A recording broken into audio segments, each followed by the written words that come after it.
ఆధునిక భారతదేశ చరిత్ర. ఓకేనా? మోడర్నిస్ట్ అంటాము, ఆధునిక భారతదేశ చరిత్ర. ఖచ్చితంగా వచ్చేసి ఏ ఎగ్జామ్కి అయినా సరే ఈ మోడర్నిస్ట్ టాపిక్ లేకోకుండా బిట్టుపడకోకుండా ఉండదు. కంపల్సరీ వచ్చేసి ఎస్ఐ కానిస్టేబుల్స్ కానీ, ఎస్ఎస్సి కానీ, నెక్స్ట్ రైల్వేస్ కానీ, దేంతో అయినా సరే మోడర్నిస్ట్ మెయిన్ కీ రోల్. ఏ దాంతో అయినా సరే. సరే, మోడర్నిస్ట్రీలో ఫస్ట్ టాపిక్ ఏది? యూరోపియన్స్ రాక. ఓకేనా? మోడర్నిస్ట్ అంటే ఎక్కడి నుంచి స్టార్ట్ అవుతుంది అంటే యూరోపియన్స్ రాక దగ్గర నుంచి స్టార్ట్ అవుతుంది. సరే, యూరోపియన్స్ రాక టాపిక్ తెలుసుకుంటాం కదా. అసలు ఎందుకు ఐరోపా వాళ్ళు వచ్చేసి యూరోపియన్స్ అంటే ఎవరు? ఐరోపా దేశస్తులే కదా. ఎందుకు ఐరోపా వాళ్ళు మన భారతదేశానికి వస్తారు? ఎందుకు మన భారతదేశానికి ఐరోపా వాళ్ళు రావాలనుకున్నారు చెప్పండి. ఓకే, స్పైసెస్, సుగంధ ద్రవ్యాల కోసం, ఇంకా సిల్క్, ఇంకా ఈ సిల్క్ వాళ్ళ దేశంలో దొరకదా? సుగంధ ద్రవ్యాలు వాళ్ళ దేశంలో దొరకవా? చూడండి మా, ఈ టాపిక్ నుంచి స్టార్ట్ అవుతుంది మోడర్నిస్ట్. యూరోపియన్స్ రాగా అంటే మన భారతదేశంలో మిడివల్ ఈస్ట్ తర్వాత జరిగే టాపిక్ వచ్చేసి ఈ యొక్క ఆధునిక భారతదేశ చరిత్ర. దీంతో వచ్చేసి యూరోపియన్స్ రాగా అనే టాపిక్ లో ఐరోపా వాళ్ళు మన భారతదేశానికి వస్తారు. ఎందుకు ఐరోపా వాళ్ళు మన భారతదేశానికి వస్తారంటే, చూడండి, ఐరోపా ఖండం అనేది ఏంటి? ఐరోపా ఖండం అనేది ఒక చలిఖండం. అంటే ఎక్కువగా చలి ఎక్కువగా ఉంటుంది ఐరోపా ఖండంలో. ఓకేనా? ఐరోపా ఖండం వచ్చేసి ఎక్కువగా చలి దేశం, చలిఖండం. అంటే కాంటినెంట్ వచ్చేసి ఎక్కువ చలితో కూడుకొని ఉంటుంది. కాబట్టి ఎక్కువగా చలనం ఉండడం వల్ల వాళ్ళు వాళ్ళ బాడీలో హీట్ పెంచుకోవడానికి ఏం చేస్తారంటే వాళ్ళు ఎక్కువగా మాంసం, మీట్ తింటారు. మాంసం ఎక్కువ. ఆ మాంసం తినాలంటే ఊరికి మాంసం ఉడకబెట్టుకుని తింటే టేస్ట్ వస్తుందా? రాదు. ఆ మాంసం తినడానికి ఎక్కువగా దాంతో ఇప్పటికి మన ఇంట్లో వేస్తున్నాం కదా, పసుపు, కారం, ఇదంతా మిర్చి, అదంతా ఆ దానిని ఏమంటారు? స్పైసెస్ అంటారు. ఓకేనా? అటువంటి స్పైసెస్ వచ్చేసి ఐరోపా ఖండంలో పండవు. ఆ స్పైసెస్ ఎక్కువగా ఏ దేశం ఎక్కడ పడతాయంటే మన యొక్క భూమధ్య రేఖ ఉంది కదా, భూమధ్య రేఖ. ఆ భూమధ్య రేఖ ఏమంటారు ఇంగ్లీష్ లో? ఈక్విటర్. ఆ భూమధ్య రేఖ ఉంది కదా, ఆ భూమధ్య రేఖకు చుట్టుపక్కల ప్రాంతాల్లో మాత్రమే, ఈ యొక్క స్పైసెస్, సుగంధ ద్రవ్యాలు పండుతాయి. ఈ ఐరోపా ఖండం అనేది ఎక్కడో ఇక్కడ ఉంది. ఈ ఐరోపా ఖండం వాళ్ళకు మాంసం తినాలంటే మాంసంలో ఖచ్చితంగా స్పైసెస్ కావాలా. స్పైసెస్ కావాలంటే ఎక్కువగా ఎప్పటి నుంచి ఏం చేసేవాళ్ళంటే వాళ్ళు ఎక్కువగా తూర్పు దేశాలు అంటే ఈస్ట్ కంట్రీస్. ఇది వచ్చేసి ఫర్ ఎగ్జాంపుల్ ఇక్కడ ఉంది అనుకోండి, ఇక్కడ వచ్చేసి చుట్టుపక్కల ప్రాంతాలని ఈస్ట్ కంట్రీస్ అంటారు, అంటే తూర్పు దేశాలు అంటారు. ముఖ్యంగా ఈస్ట్ కంట్రీస్ లో ప్రధానమైన దేశం ఏంటంటే మన భారతదేశం. ఐరోపాకు తూర్పు దేశాల ప్రధానమైన దేశం ఏది? ఇండియా. ఇండియాతో పాటు భూమధ్య రేఖ చుట్టుపక్కల ఉండే ప్రాంతాలు కూడా దేనికి? ఈ తూర్పు దేశాల కిందకే వస్తుంది. వీళ్ళు ఏం చేసేవాళ్ళంటే ఈ యొక్క సుగంధ ద్రవ్యాల కోసం కొన్ని వేల సంవత్సరాల క్రితం నుంచి, అంటే భారతదేశంలో వచ్చేసి ఈ సుగంధ ద్రవ్యాలను వచ్చేసి భారతదేశం నుంచి కొనుగోలు చేసి వాళ్ళు వచ్చేసి ఆహారంగా ఉపయోగించుకునేవాళ్ళు. ఇది ఎప్పటి నుంచి? కొన్ని వేల సంవత్సరాల కింద నుంచి జరిగేది, కొన్ని వేల సంవత్సరాల కింద నుంచి జరిగేది. కానీ మనం తెలుసుకునేది ఏంది? Modern history. కానీ ఇది ఏం చెప్తున్నా? క్రీస్తు పూర్వం కొన్ని వేల సంవత్సరాల నుంచి మన భారతదేశం నుంచి కానీ, తూర్పు దేశాల నుంచి కానీ సుగంధ ద్రవ్యాలను, పట్టు వస్త్రాలను కొనుగోలు చేయడం అనేది ఐరోపా వాళ్ళకు ఒక ఆనవాయితీగా వచ్చేది, ఒక సాంప్రదాయంగా జరిగేది. ముఖ్యంగా చెప్పాలంటే మన భారతదేశానికి వచ్చినటువంటి మొట్టమొదటి విదేశీయులు అంటే ఎవరని చెప్పాలా? యూరోపియన్స్ కాదు. యూరోపియన్స్ అంటే ఐరోపా ఖండం. ఐరోపా ఖండంలో చాలా దేశాలు ఉంటాయి. మన భారతదేశానికి వచ్చినటువంటి మొట్టమొదటి విదేశీయులు, ఫారినర్స్ ఎవరు చెప్పండి? అరబ్బులు. ఓకేనా? మన భారతదేశానికి చుట్టుపక్కల మధ్య ఆసియా ప్రాంతాలలో వచ్చేసి వీళ్ళు నివసిస్తూ ఉంటారు. ఎవరు? అరబ్బులు. ఆంధ్రదేశం వల్ల సింధు నాగరికులు కానీ వీళ్ళంతా వచ్చేసి ఎవరితో ఎక్కువ వ్యాపారం చేసేవాళ్ళంటే పక్కన ఉన్నటువంటి అరబ్బులతో వచ్చేసి ఎక్కువ వ్యాపారం చేసేవాళ్ళని చెప్పిన క్రీస్తు పూర్వం ఇది, అంటే కొన్ని వేల సంవత్సరాల క్రితం. ఎవరని చెప్పాలా? అరబ్బులు అని చెప్పాలా. మన భారతదేశానికి వచ్చినటువంటి మొట్టమొదటి ఐరోపా వాళ్ళంటే ఎవరని చెప్పాలా? భారతదేశానికి వచ్చిన నెక్స్ట్ వాళ్ళు ఎవరంటే గ్రీకులు. గ్రీకు దేశం అనేది ఎక్కడుంది? ఐరోపా దేశంలో వచ్చేసి గ్రీకు దేశం ఉంది. ఇంత అర్థమవుతుందా క్లారిటీగా? ఇదంతా ఇప్పుడు క్రీస్తు పూర్వం కొన్ని వేల సంవత్సరాల కింద జరిగింది. ఇప్పుడు మాట్లాడుకునేది ఏంది? క్రీస్తు శకం అంటే ఏడి. ఇప్పుడు దీనికి ఈ టాపిక్ వచ్చేసి ఏడి, ఇది వచ్చేసి క్రీస్తు పూర్వం. ఓకేనా? ఇది క్లారిటీనా? మా మధ్యలో ఉండే ప్రాంతం వచ్చేసి మధ్య ఆసియా. ఈ మధ్య ఆసియాలో ఎవరు నివసిస్తూ ఉంటారంటే ఎవరుంటారు? అరబ్బులు ఉండేవాళ్ళు. ఆ అరబ్బులు ఏం చేసేవాళ్ళు అంటే మన భారతదేశంలోకి వెళ్తారు. భారతదేశంలో కానీ తూర్పు దేశాలతో వెళ్ళి అక్కడ ఉండేటువంటి సుగంధ ద్రవ్యాలను, పట్టు వస్త్రాలను అన్ని కొనుగోలు చేసేవాళ్ళు, అన్ని పర్చేజ్ చేసేవాళ్ళు. పర్చేజ్ చేసి ఈ వస్తువులన్నీ మళ్ళీ ఎక్కడికి నింపేవాళ్ళు? ఐరోపా దేశాలకు వచ్చేసి ట్రాన్స్పోర్ట్ చేసేవాళ్ళు. వచ్చేసి ఎప్పటి నుంచి? కొన్ని వేల సంవత్సరాల కింద నుంచి ఇది ఒక ఆనవాయితీగా జరిగాయి. అరబ్బులు వచ్చేసి వ్యాపారం చేసుకుంటూ జీవనం సాగించేవాళ్ళు. వాళ్ళ తర్వాత మళ్ళీ గ్రీకులు వస్తారు. గ్రీకులు కూడా వచ్చేసి ఏం చేసేవాళ్ళంటే మన అలెగ్జాండర్ భారతదేశంపైకి దండయాత్ర చేస్తారు. అలెగ్జాండర్ భారతదేశంపైకి దండయాత్ర చేసే సమయంలో గ్రీకులు అనే వాళ్ళు మన భారతదేశంలోకి వస్తారు. వచ్చిన తర్వాత అలెగ్జాండర్ చనిపోతాడు. కానీ అలెగ్జాండర్తో పాటు వచ్చినటువంటి చాలా మంది జనాలంతా భారతదేశంలో సెటిల్ అయిపోయి భారతదేశంలో వచ్చేసి వస్తాయి ఈ సుగంధ ద్రవ్యాలను ఇవన్నీ వచ్చేసి తీసుకుని పోయి మళ్ళీ ఐరోపా దేశాలకు ఎక్స్పోర్ట్ చేసేవాళ్ళు. ఓకేనా. గ్రీకు దేశం అనేది ఐరోపా ఖండంలో ఉంది. అరబ్బులు అనే వాళ్ళు ఐరోపా ఖండంలో లేరు. ఇది క్లారిటీ కదా. సరే, బాగానే ఉంది. భారతదేశంలోకి వ్యాపారం చేయడానికి వచ్చేవాళ్ళు. అసలు భారతదేశానికి ఏ మార్గాన్ని వచ్చేవాళ్ళు చూడండి. ఇది ఐరోపా దేశం అనుకోండి, ఓకేనా. ఇది వచ్చేసి భారతదేశం అనుకోండి. ఈ భారతదేశంలో ఇక్కడ ఐరోపా దేశము, ఇది వచ్చేసి ఆసియా దేశం. ఆసియా ఖండం, ఐరోపా ఖండము, ఆసియా ఖండం.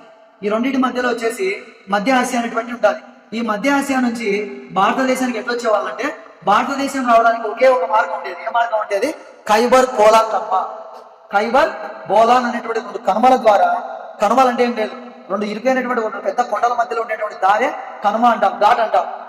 ఖైబర్ బోలాన్ అనేటువంటి రెండు కనుమల ద్వారా భారతదేశానికి వచ్చి భారతదేశంలో వస్తువులు కొనుగోలు చేసి మళ్ళీ ఐరోపా దేశానికి ట్రాన్స్పోర్ట్ చేసేవాళ్ళు. సర్చ్ చేసి ఓన్లీ ఈ మార్గం ఒక ద్వారా మాత్రమే వ్యాపారం చేసేవాళ్ళ. సముద్ర మార్గం లేదా? సముద్ర మార్గం అనేది ఉంది, ఓకేనా. కొన్ని వేల సంవత్సరాల క్రితం నుంచి కూడా వ్యాపారం చేయడానికి సముద్రాన్ని కూడా ఉపయోగించేవాళ్ళు. కానీ ఎంతవరకు ఉపయోగించేవాళ్ళు?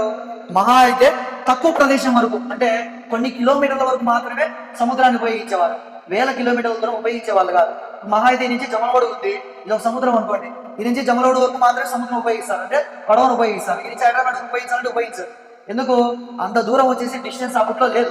ఓన్లీ తక్కువ దూరం వరకు మాత్రమే సముద్ర మార్గాన్ని ఉపయోగించేవాళ్ళు. ముఖ్యంగా మన భారతదేశంలో వచ్చేసి మన శాతవాహనులు ఉండాలి. శాతవాహనుల కాలంలో గ్రీక్ దేశం కానీ రోమ్ దేశం కానీ ఎక్కువగా వచ్చేసి మన ఆంధ్ర శాతవాహనులతో వ్యాపారం చేసేవాళ్ళు. వ్యాపారం ఏ మార్గం చేసేవాళ్ళు అంటే, ఏ మార్గం ద్వారా చేసేవాళ్ళు? ముఖ్యంగా వచ్చేసి సముద్ర మార్గాన్ని చేసేవాళ్ళు, ఓకేనా. కాబట్టి కొన్ని వేల సంవత్సరాల క్రితం నుంచి కూడా మన భారతదేశంలోకి వచ్చేసి సముద్ర మార్గం అనేది ఉంది, అండ్ ఆల్సో రోడ్డు మార్గం అనేది కూడా ఉంది. కానీ తక్కువ దూరం వరకు ఉండేది. సరే, ప్రాచీన భారతదేశంలో అలాగే జరిగేది, మధ్య భారతదేశంలో అలాగే జరిగేది. ఇప్పుడు ఇప్పుడు వచ్చేసి ఆధునిక భారతదేశ చరిత్రలోకి వచ్చినారు. ఈ చరిత్రలో ముఖ్యంగా ఏ సంవత్సరం ఇంపార్టెంట్ అంటే 1453, ఓకేనా. 1453 క్రీస్తు శకం ఏడి. ఈ 1453 సంవత్సరం వచ్చే సమయానికల్లా భారతదేశంలో రెండు మతాలు బాగా విస్తరిస్తా ఉన్నాయి. ఈ భారతదేశంలో అతి పెద్ద మతమైనటువంటి క్రైస్తవ మతము, నెక్స్ట్ వచ్చేసి ఇస్లాం మతము. ఈ రెండు మతాలు ఏం చేసేవంటే, మా మతం పెద్ద అనేసి ప్రపంచంలో వచ్చేసి మత యుద్ధాలు చేసే కొట్లాడుకునేది. ఈ రోజు ఎవరెవరు? ఇస్లాం సోదరులు, నెక్స్ట్ వచ్చేసి క్రైస్తవులు.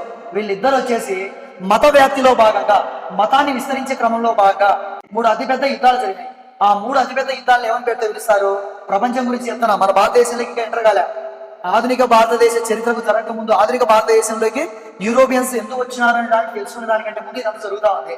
ప్రపంచంలో వచ్చేసి మతాన్ని విస్తరించే క్రమంలో భాగంగా ఇద్దరు పెద్దలు, ఇస్లాము, నెక్స్ట్ వచ్చేసి క్రైస్తవులు, వీళ్ళిద్దరి మధ్య వచ్చేసి 3 యుద్ధాలు జరిగినాయి. ఆ 3 యుద్ధాలు ఏమని పిలుస్తారంటే క్రూసేడ్లు అంటారు. 3 క్రూసేడ్ యుద్ధాలు జరుగుతాయి. క్రూసేడ్స్ అనగా అంటాడు క్రూసేడ్స్ అంటే ఏం చెప్పాలా? మతాన్ని విస్తరించే క్రమంలో కాక ముస్లిం వాళ్ళు క్రైస్తవుల మధ్య జరిగేటువంటి యుద్ధాలను ఏమని పెట్టి పిలుస్తారంటే క్రూసేడ్ యుద్ధాలు అంటారు, ఓకేనా. 3 క్రూసేడ్ యుద్ధాలు జరుగుతాయి, ఓకేనా. 3వ క్రూసేడ్ యుద్ధం వచ్చేసి ఆ యుద్ధాన్ని ఏమని పెట్టి పిలుస్తారంటే బ్యాటిల్ ఆఫ్ పీత్ అంటారు, ఓకేనా. బ్యాటిల్ ఆఫ్ పీత్. 3వ క్రూసేడ్ యుద్ధాన్ని ఏమని పెట్టి పిలుస్తారు? బ్యాటిల్ ఆఫ్ పీత్. ఫస్ట్ 2 క్రూసేడ్ యుద్ధాల్లో ఎవరు గెలుస్తారు? వాళ్ళు కొట్లాడుకుంటారు, వీళ్ళు కొట్లాడుకుంటారు. సరే, లాస్ట్ కాంప్రమైజ్ అయ్యి సైలెంట్ అయిపోతారు. కానీ 3వ క్రూసేడ్ యుద్ధం వచ్చేసి చాలా బలంగా జరుగుతుంది, ఓకేనా. ముఖ్యంగా ఈ 3వ క్రూసేడ్ యుద్ధం ఎప్పుడు జరుగుతుందంటే, ఈ ఇయర్ ఇంపార్టెంట్, క్రీస్తు శకం అంటే ఏడి 1453 సంవత్సరంలో జరుగుతుంది. క్రీస్తు శకం 1453 సంవత్సరంలో 3వ క్రూసేడ్ యుద్ధం జరుగుతుంది. ఈ యుద్ధం ఎవరైనా జరుగుతుంది? ఒకరు ఇస్లాం వాళ్ళకు, నెక్స్ట్ క్రైస్తవులకు, వీళ్ళిద్దరి మధ్య జరుగుతుంది. ఈ యుద్ధం ఎక్కడ జరుగుతుంది అంటే, ఒక ప్రాంతం ఉంటుంది. ఇది వచ్చేసి ఐరోపా ఖండము, ఇది ఆసియా ఖండము. ఈ మధ్యలో వచ్చేసి టర్కీ అనే ప్రాంతం ఉంటుంది.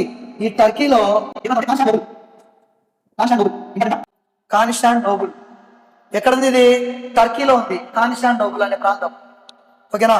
ఈ ప్రాంతాన్ని ప్రజెంట్ ఏమని పెట్టి పిలుస్తున్నారంటే, ఈ ప్రాంతాన్ని ప్రజెంట్ ఇస్తాంబుల్ అంటారు. Present Turkey capital, very good. Turkey capital ఏంటంటే ప్రజెంట్ అంకారా, ఓకేనా. కాన్స్టాంటినోపుల్ అనేది టర్కీలో ఒక ప్రాంతం, ఓకేనా. కాన్స్టాంటినోపుల్, ఆ కాన్స్టాంటినోపుల్ ప్రజెంట్ ఎవరిని పెట్టి పిలుస్తారంటే ఇస్తాంబుల్. ఈ కాన్స్టాంటినోపుల్ అప్పట్లో దీని రాజధాని ఏంటంటే బైజరింగ్ అంటారు, ఓకేనా. వీళ్ళిద్దరి మధ్య యుద్ధాలు జరుగుతాయి. కానీ వీళ్ళిద్దరి మధ్య యుద్ధం ఎక్కడ జరిగిందంటే కాన్స్టాంటినోపుల్ అనే ప్రాంతంలో జరిగింది. ఏ ప్రాంతంలో జరిగింది? కాన్స్టాంటినోపుల్. ఈ కాన్స్టాంటినోపుల్ లో యుద్ధం జరగకముందు ఈ కాన్స్టాంటినోపుల్ యొక్క గొప్పతనం ఏంటంటే మన తెలుగు రాష్ట్రాల్లో అది గొప్ప ప్రాంతం, అది బాగా ముఖ్యమైన ప్రాంతం. అంటే ఏ ప్రాంతం అని చెప్తాము? బాగా ఫేమస్ ప్లేస్ అంటే అన్నిటికీ డెవలప్మెంట్ ఏరియా ప్లేస్ ఏ ప్లేస్ అని చెప్తాము? ఆంధ్ర తెలంగాణలో కలిపి ఆ ప్రాంతం బాగా ఎన్నిట్లో డెవలప్మెంట్ అయిందని చెప్పుకోవడానికి ఎగ్జాంపుల్ ఏ ప్రాంతం చెప్తాము? హైదరాబాద్ చెప్తాం. ఓకేనా? ఈ హైదరాబాద్ లో వచ్చేసి ఎడ్యుకేషన్ పరంగా కానీ, స్పోర్ట్స్ పరంగా కానీ, సాహిత్య పరంగా కానీ, నెక్స్ట్ ఎవ్రీథింగ్ టెక్నాలజీ పరంగా కానీ ప్రతి ఒక్కటి అప్పట్లో హైదరాబాద్ అనేది బాగా అన్నిటికీ అనుకూలమైన ప్లేస్. సేమ్ అలాగే అప్పట్లో కాన్స్టాంటినోపుల్ అనేది కదా, ఈ కాన్స్టాంటినోపుల్ ప్రాంతం వచ్చేసి అన్ని రంగాలలో ఎడ్యుకేషన్ పరంగా కానీ, సాహిత్య పరంగా కానీ, స్పోర్ట్స్ పరంగా కానీ ఎవ్రీథింగ్ ప్రతి ఒక్క దాంతో అద్భుతమైనటువంటి ప్రాంతం, అద్భుతంగా డెవలప్మెంట్ అయిన ప్రాంతం. ఏ ప్రాంతం అది? కాన్స్టాంటినోపుల్. వాళ్ళిద్దరి మధ్య యుద్ధాలు జరుగుతున్నాయి, కానీ యుద్ధాలు వచ్చేసి వాళ్ళ దేశాలు అన్ని ప్రాంతాలపై జరిగినప్పటికీ కూడా ఎవడైతే ఈ ప్రాంతాన్ని ఆక్రమిస్తాడో వాడే మొగోడు. ఒక మాటలో చెప్పాలంటే ఈ ప్రాంతం ఆక్రమిస్తే చాలు వాడు వచ్చేసి వాళ్ళ దేశాన్ని ఓడించినంత కెపాసిటీ ఈ ప్రాంతం. కాబట్టి ప్రతి ఒక్కరు ఈ ప్రాంతం పైన ఫోకస్ చేసింటారు. ఈ ప్రాంతం ఒక్కటే ఆక్రమిస్తే చాలు మొత్తం వాళ్ళు ఓడించినట్టే. అంత పవర్ఫుల్ ప్లేస్ ఏంది అది? కాన్స్టాంటినోపుల్. కాబట్టి ఈ ప్రాంతం పైన వచ్చేసి ఇద్దరు వచ్చేసి ఆధిపత్యం కోసం చాలా మంది కష్టపడతారు. 1453 సంవత్సరంలో ఈ యొక్క ఇస్లాం రాజు అయినటువంటి, ఓకేనా, తురుస్క రాజు, ఇస్లాంస్ అంటే తురుస్కులోనే ఉంటే ఆ తురుస్క రాజు అయినటువంటి రెండవ మహమ్మద్ ఏం చేస్తాడంటే ఈ యొక్క క్రైస్తవులను చాలా ఘోరంగా ఓడిస్తాడు 3వ క్రూసేడ్ యుద్ధంలో. ఓకేనా? 3వ క్రూసేడ్ యుద్ధంలో క్రైస్తవులను చాలా ఘోరంగా ఓడించి ఏం చేస్తాడు? కాన్స్టాంటినోపుల్ అనే ప్రాంతాన్ని ఆక్రమిస్తాడు. చూడండి, ఇది ఐరోపా, ఇది వచ్చేసి ఆసియా. ఈ రెండింటికి మధ్య ఒకే ఒక మార్గం ఏంది? టర్కీ. మధ్య ఆసియాలో ఉండేటువంటి టర్కీ. ఆ టర్కీలోని ముఖ్యంగా ఏంది? కాన్స్టాంటినోపుల్. ఈ కాన్స్టాంటినోపుల్ ను ఆక్రమిస్తాడు. పూర్వకాలం నుంచి కొన్ని వేల సంవత్సరాల క్రితం నుంచి ఐరోపా వాళ్ళకి వచ్చేసి భారతదేశంలోకి వ్యాపారం చేసుకోవడానికి ఏ మార్గాలు వచ్చేవాళ్ళు? ఐరోపా వాళ్ళు కానీ, టర్కీ వాళ్ళు కానీ, నెక్స్ట్ అరబ్బులు కానీ ఎవరైనా సరే ఇక్కడ నుంచి ఈ యొక్క మధ్య ఆసియాలో ఉండేటువంటి కాన్స్టాంటినోపుల్ ఉంది కదా, టర్కీలో ఉండేటువంటి కాన్స్టాంటినోపుల్లోకి వెళ్ళి ఆ నుంచి మళ్ళీ భారతదేశానికి ఎంటర్ అయ్యేవాళ్ళు. ఇలా వ్యాపారం సాగిస్తే జీవనం సాగించేవాళ్ళు. ఎప్పుడైతే 1453 సంవత్సరంలో ఈ యొక్క కాన్స్టాంటినోపుల్ రెండో మహమ్మద్ ఆక్రమిస్తాడో వాళ్ళని ఎలా అయినా సరే క్రైస్తవులు దెబ్బ కొట్టాలంటే ఏం చేయాలా? వాళ్ళకి వచ్చేసి తిండి తిప్ప లేకుండా చేయాలంటే ఏం చేయాలా? వాళ్ళకి వచ్చేసి కొన్ని వేల సంవత్సరాల క్రితం నుంచి తూర్పు దేశాలతో కానీ, నెక్స్ట్ భారతదేశంతో కానీ వ్యాపారం, ముఖ్యంగా ఏంటి? సుగంధ ద్రవ్యాలు, పట్టు వస్త్రాల కోసం వ్యాపారం చేసేవాళ్ళు. ఎప్పుడైతే ఆక్రమించిన వెంటనే మధ్యలో దారి ఉంది కదా, ఆ దారి క్లోజ్ చేస్తాడు. ఎవరు క్లోజ్ చేసేది? రెండవ మహమ్మద్. వాడు ఓడిపోయినాడు కాబట్టి వాళ్ళు ఏం చెప్తే తినాల్సిందే. వాడు గెలిచిన వెంటనే ఏం చేస్తాడంటే ఆ రోడ్డు మార్గాన్ని క్లోజ్ చేస్తాడు. క్లోజ్ చేయడంతో ఐరోపా వాళ్ళకి వచ్చేసి భారతదేశంతో డైరెక్ట్ గా వ్యాపారం చేయడానికి ఒక దారి అంటూ లేదు. ఉందా ఏమన్నా? ఏ దారి లేదు. ఆ దారి లేదు కాబట్టి వాళ్ళు ఏం చేస్తారంటే ఐరోపా వాళ్ళు ఎలా అయినా సరే భారతదేశంతో కానీ, తూర్పు దేశాలతో కానీ వ్యాపారం చేయాలంటే రోడ్డు మార్గం లేదు, వాళ్ళకి గత్యంతరం లేదు. కానీ వ్యాపారం చేయకపోతే వాళ్ళ పరిస్థితి ఎలా ఉంటుందంటే వాళ్ళకి వచ్చేసి మాంసం చేసుకుంటారు. మాంసం చేసుకున్నప్పుడు ఉత్తమ మాంసం తినాలంటే ఎంతవరకు తింటారు చెప్పండి? ఇబ్బందే కదా. ఉత్తమ మాంసం తినాలంటే ఊరు తింటే, ఓకేనా, దానికి ఏదో ఒకటి మసాలా యాడ్ చేయాలి, పసుపు కారం ఏదో ఒకటి యాడ్ చేయాలంటే ఇది రావాలి. ఓన్లీ షుగర్ లెవెల్ మాంసానికి మాత్రం యూజ్ చేస్తారా? ఏదానికి యూజ్ చేస్తారు? ఇంకా కాస్మోటిక్స్ అనే దానిలో కూడా స్పైసీస్ అనేసి మెయిన్ కీ రోల్ వస్తాయి. ఓన్లీ తినికి ఒకదానికే కదా, అన్ని రకాల్లో వచ్చేసి ఈ యొక్క స్పైసీస్ అనేది వాళ్ళు మొత్తానికి ఉపయోగించడం అనేది జరుగుతుంది. కొన్ని వేల సంవత్సరాల క్రితం నుంచి మన భారతదేశంలోకి వచ్చేసి ఐరోపా వాళ్ళు కానీ, అరబ్బులు కానీ వ్యాపారం చేసుకోవడం అనేది ఒక ఆనవాయితీగా వచ్చేది. అది ఎక్కువగా ఏ మార్గాలు వచ్చేవాళ్ళు అంటే కాన్స్టాంటినోపుల్ అనేటువంటి ప్రాంతం ఉంది కదా, ఆ టర్కీలో మధ్య ఆసియాలో ఉండేటువంటి కాన్స్టాంటినోపుల్ అనే మార్గం ద్వారా వచ్చేసి మధ్య ఆసియా నుంచి మన భారతదేశంలో ఖైబర్ పోలార్ కట్టల ద్వారా భారతదేశానికి వచ్చి ఈ యొక్క సుగంధ ద్రవ్యాలను, పట్టు వస్త్రాలను కొనుగోలు చేసి మళ్ళీ ఐరోపాలో అమ్ముకునేవాళ్ళు. ఇది ఎప్పటి నుంచో జరిగేది. కానీ ప్రపంచంలో 2 పెద్ద మతాలు వచ్చేసి కొట్లాడుకుంటాయి. ఆ కొట్లాటల్లో భాగంగా వచ్చేసి 3వ క్రూసేడ్ యుద్ధంలో బ్యాటిల్ ఆఫ్ లో వచ్చేసి ఎవరు ఓడిపోతారు? క్రైస్తవులు ఓడిపోతారు. గెలిచేది ఎవరు? తురుస్కులు గెలుస్తారు. ఆ తురుస్కులు రాజు అయినటువంటి రెండవ మహమ్మద్ ఏం చేస్తాడంటే ఎలా అయినా సరే ఈ యొక్క క్రైస్తవులను దెబ్బ కొట్టాలా అనేసి, ఐరోపాలో అంతా క్రైస్తవులే ఉంటారు కాబట్టి వాళ్ళ వ్యాపారాన్ని దెబ్బ కొట్టాలనేసి ఏం చేస్తాడంటే ఈ యొక్క వ్యాపారానికి అనుకూలంగా ఉండేటువంటి ఈ యొక్క రోడ్డు మార్గాన్ని క్లోజ్ చేస్తాడు. క్లోజ్ చేయడంతో వాళ్ళకు దిక్కుదోచని పరిస్థితి అయిపోతుంది. ఎవరికి? ఐరోపా దేశస్తులకు. వాళ్ళకు వచ్చేసి కొన్ని వేల సంవత్సరాల నుంచి వాళ్ళకి అలవాటు పడిపోయింటారు, అడక్ట్ అయిపోయింటారు సుగంధ ద్రవ్యాలకు. కాబట్టి ఎట్టి పరిస్థితుల్లో వాళ్ళకి వచ్చేసి ఈ యొక్క సుగంధ ద్రవ్యాలు కావాలనేసి వాళ్ళు ఏం చేస్తారంటే భారతదేశానికి ఎలా అయినా సరే ఒక మార్గాన్ని కనిపెట్టాలంటే ఇక్కడెక్కడో ఐరోపా దేశం ఉంది. వాళ్ళకి వచ్చేసి సముద్ర మార్గాన్ని కనిపెట్టాలనే ఆలోచన అంతవరకు ఉండేది కాదు. కానీ ఎంత వెతికినా కూడా వాళ్ళకి దారి దొరకపోయేసరికి ఐరోపా దేశంలో ఉండేటువంటి వ్యాపారస్తులంతా ఏం ఆలోచిస్తారంటే ఎలా అయినా సరే భారతదేశానికి వ్యాపారం చేసుకోవాలంటే ఖచ్చితంగా సముద్ర మార్గాన్ని కనిపెట్టాలా అనేసి ఐరోపా దేశస్తులు వచ్చేసి ఫిక్స్ అయిపోతారు.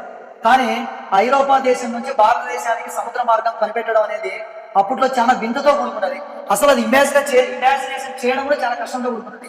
ఎందుకంటే కొన్ని వేల కిలోమీటర్లు వచ్చేసి భారతదేశానికి కొన్ని వేల కిలోమీటర్ల దూరం ఉంటుంది ఏది ఐరోపా దేశం.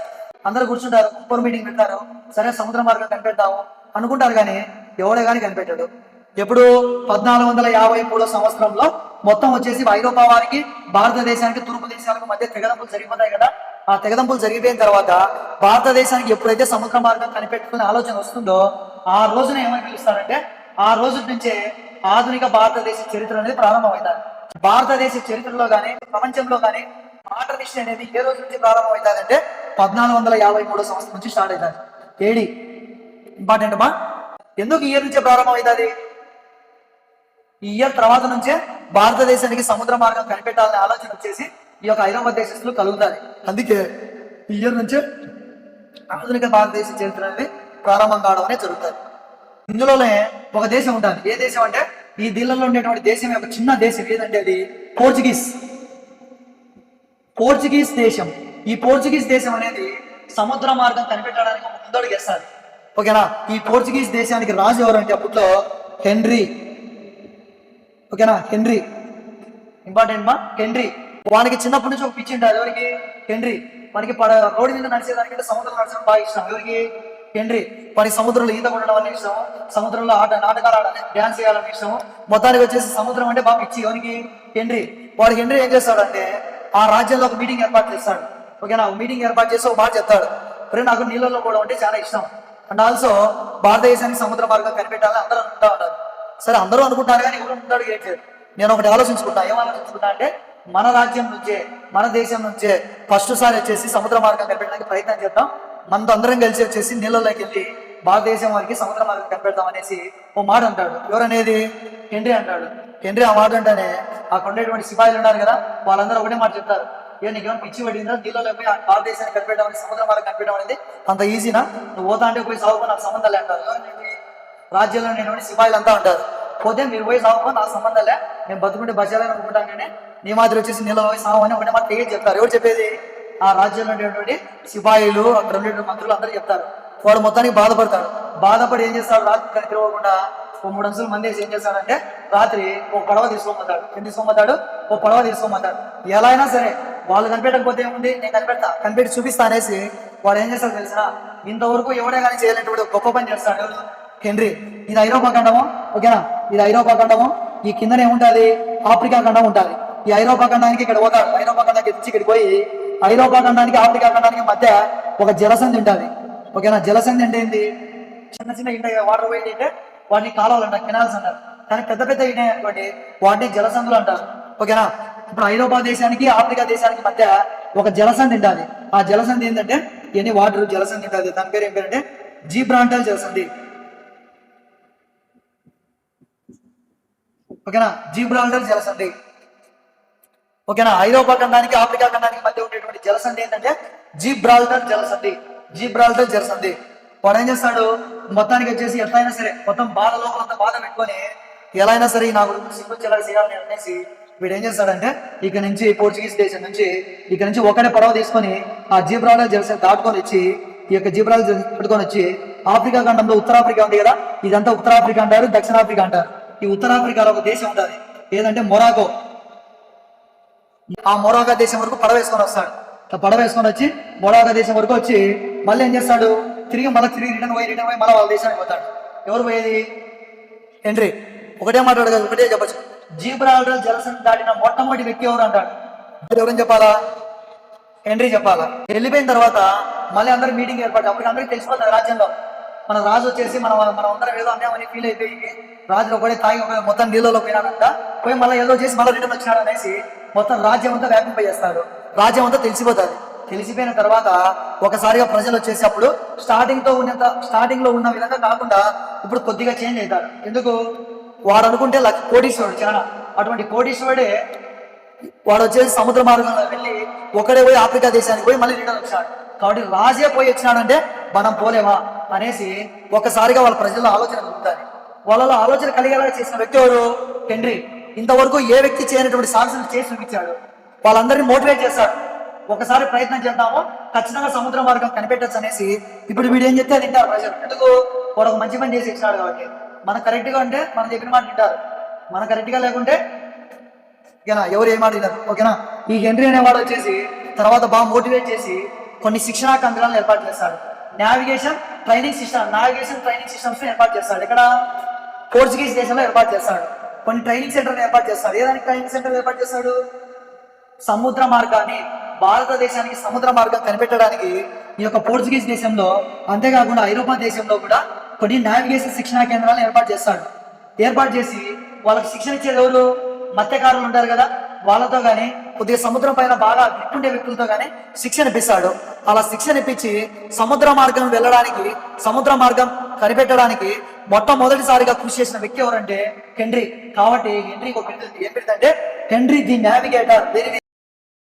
ఇంతవరకు ఏ రాజు చేయలేనటువంటి గొప్ప పని చేశాడు కాబట్టి హెన్రీ, అందుకే హెన్రీని ఏమంటారు? హెన్రీ ది నావిగేటర్ అంటారు. చూడండి, భారతదేశానికి సముద్ర మార్గం కనిపెట్టడానికి ప్రయత్నం చేసినటువంటి మొట్టమొదటి దేశం అంటే ఏం చెప్పాలా? చెప్పండి. పోర్చుగీస్ దేశం అని చెప్పాలా. సముద్ర మార్గంలో ప్రజలు వెళ్ళడానికి ప్రోత్సహించిన మొట్టమొదటి వ్యక్తి అంటే ఎవరని చెప్పాలా?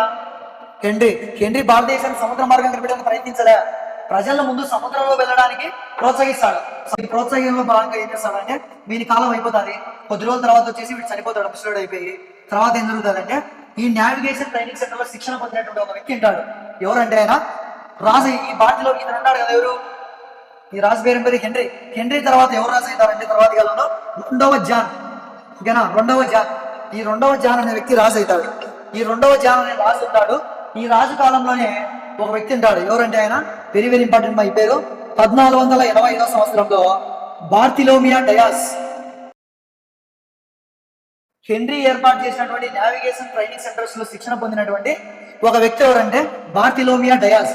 ఈ బార్తిలోమియా డయాస్ ఏం చేస్తాడంటే, రెండవ జాన్ అనేటువంటి పోర్చుగీస్ రాజు కాలంలో 1485వ సంవత్సరంలో ఏం చేస్తాడంటే, భారతదేశానికి సముద్ర మార్గం కనిపెట్టడానికి ప్రయత్నం చేస్తాడు. Very very important. భారతదేశానికి సముద్ర మార్గం కనిపెట్టడానికి ప్రయత్నం చేసిన మొట్టమొదటి వ్యక్తి అంటే ఎవరని చెప్పాలా? బార్తిలోమియా డయాస్. పక్కా పెట్టుబడతాయి. ఇది వచ్చేసి ఏంది? ఐరోపా ఖండము, ఇది ఆఫ్రికా ఖండము, ఇది వచ్చేసి ఉత్తర అమెరికా, ఇది వచ్చేసి దక్షిణ అమెరికా, ఇది వచ్చేసి ఏంది? అట్లాంటిక్ మహాసముద్రం.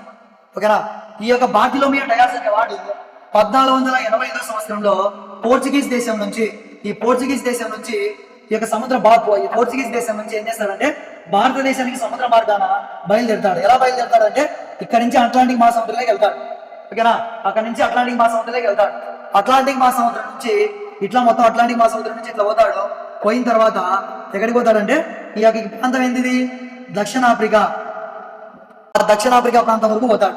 ఇట్లా దక్షిణాఫ్రికా ప్రాంతం వరకు పోతాడు. ఎవరు పోయేది? బార్తిలోమియా డయాస్. చూడండి, 1485వ సంవత్సరంలో భారతదేశానికి సముద్ర మార్గం కనిపెట్టడానికి ఎవరు పోయేది? బార్తిలోమియా డయాస్.